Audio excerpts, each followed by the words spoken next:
बिस्मिल्लाहिर्रहमानिर्रहीम अस्सलामुअलैकुम या अली हक हैदर। उम्मीद करना तुसीं सारे भरा ठीक हो ते अल्लाह ताला तुहानूं सारिआं नूं ठीक रखे जी। ते डेट हो गई 27 अगस्त 8वां महीना 2025 ते टाइम रात दे 11 वज चुके ने जी। ठीक है जी। तो पता नहीं वीडियो तुहाडे तक किस टाइम पहुँचती, क्योंकि सिग्नल प्रॉब्लम भी बहुत ज़्यादा आ रही है जी इस टाइम जी।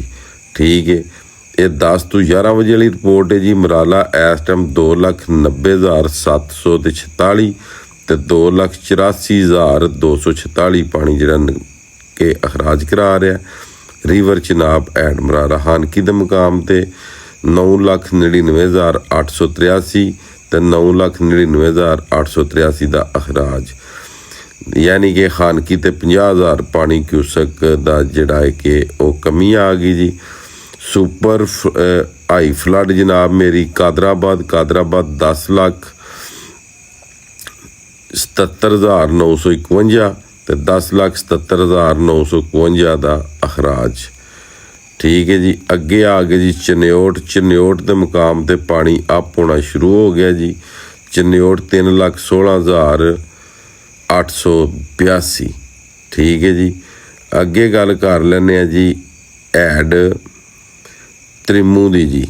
ऐड त्रिमू जनाब इस टाइम 1,10,000 ते 90,000 क्यूसक डिस्चार्ज करवाने लग पे। अगे 5 नद जिहड़ा वे वो 80,000 क्यूसक ते डिस्चार्ज 70,000। हुण गल कर लेने जी दरियाए रावी जस्टर के मुकाम ते। दरियाए रावी दे विच जिहड़ा कि सुनने च आ रहा है कि इंडिया का जिहड़ा उतला डैम है उहदे 2 गेट टुट गए ने ते जस्टर के मुकाम ते रावी दे विच बहुत वड्डा फ्लड आने का खतरा है, क्योंकि जिहड़ा पानी है वो जनाब मेरी इंडिया वाले ना हुण बंद कर सकते ना रोक सकते ने।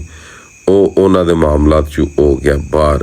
जस्टर के मुकाम ते 1,95,100 1,95,100 का निकास। दरा 84,600 ते 84,600 का निकास। बल्लो की जनाब मेरी 95,000।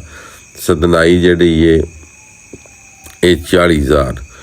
दरियाए सतलज गंडा सिंह के मुकाम ते जनाब पानी की जिहड़ी सतह है वो हो गई है 2,70,000 ते 2,70,000 का निकास। सुलेमानकी के मुकाम ते 1,20,000 ते निकास जनाब मेरी 1,20,000। ऐड इस्लाम जनाब 70,000 ते निकास भी 70,000। ठीक है जी। ते काला बाग तौसा गुड्डू सखर कोटरी ते नशहरा जेलम के मुकाम ते पानी 42,000 ते अखराज 8,000। ऐड रसूल के मुकाम ते पानी 25,000 ते अखराज 15,000। तरबेला के मुकाम ते पानी 2,68,000। निकास कालाबाग के मुकाम ते 1,98,000 का निकास। चश्मा के मुकाम ते 2,30,000 का निकास। तौसा के मुकाम ते 3,40,000 का निकास। गुड्डू के मुकाम ते 3,10,000 का निकास। सखर ते 2,60 का निकास ते कोटरी ते 2,15 का निकास। ये पूरे पाकिस्तान के दरियावां की जनाब अपडेट से जी थोड़ी गोशुदार कर दी। ठीक है जी। तो बाकी चन्योट के इलाकों के पानी पहुँच गए आवे तो यह मेरी हूँ आखिरी वीडियो है। तो इंशाअल्लाह ताला जी भी अपडेट होगी वो हूँ तुहानूं सुबह लभेगी।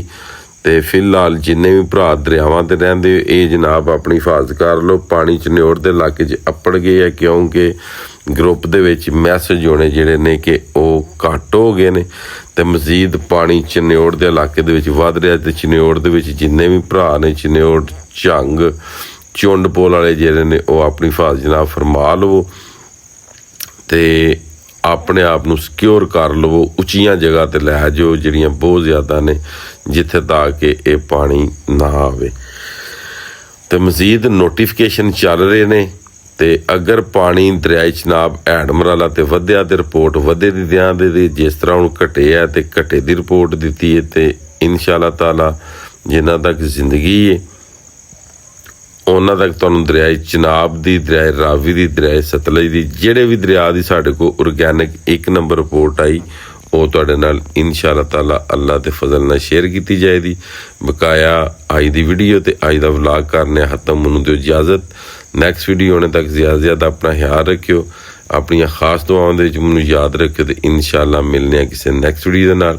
ਬਾਕੀ ਤੁਸੀਂ ਇਹ ਵੇਖ ਲਵੋ ਕਿ ਜੀਪ ਕਿੰਨੇ ਪਾਣੀ ਦੇ ਵਿੱਚ ਜਾ ਰਹੀ ਹੈ। ਇਹ ਸਿਰਫ ਔਰ ਸਿਰਫ ਜਿਸ ਟਾਈਮ ਅਸੀਂ ਐਡ ਮਰਾਲਾ ਜਾ ਰਹੇ ਸਾਂ ਤੁਹਾਨੂੰ ਅਪਡੇਟ ਦੇਣੇ ਵਾਸਤੇ, ਤੇ ਰੋਡ ਦੇ ਉੱਤੇ ਇੰਜ ਸੀ ਕਿ ਜਿਸ ਤਰ੍ਹਾਂ ਸਮੁੰਦਰ ਹੈ, ਤੇ ਸਾਨੂੰ ਇਹੀ ਪਤਾ ਸੀ ਕਿ ਅਸੀਂ ਐਡ ਤੇ ਨਹੀਂ ਪਹੁੰਚਣ ਲੱਗੇ, ਮਗਰ ਅੱਲਾਹ ਤਾਲਾ ਦੀ ਜ਼ਾਤ ਦਾ ਕਰਮ ਹੋਇਆ ਤੇ ਅਸੀਂ ਐਡ ਮਰਾਲਾ ਪਹੁੰਚ ਗਏ। ਜਿਸ ਤਰ੍ਹਾਂ ਕਿ ਤੁਸੀਂ ਵੇਖ ਰਹੇ ਹੋ ਕਿ ਅਸੀਂ ਐਡ ਮਰਾਲਾ ਤੇ ਉਸ ਟਾਈਮ ਪਹੁੰਚ ਆਏ ਸਾਂ। ਅੱਲਾਹ ਹਾਫਿਜ਼।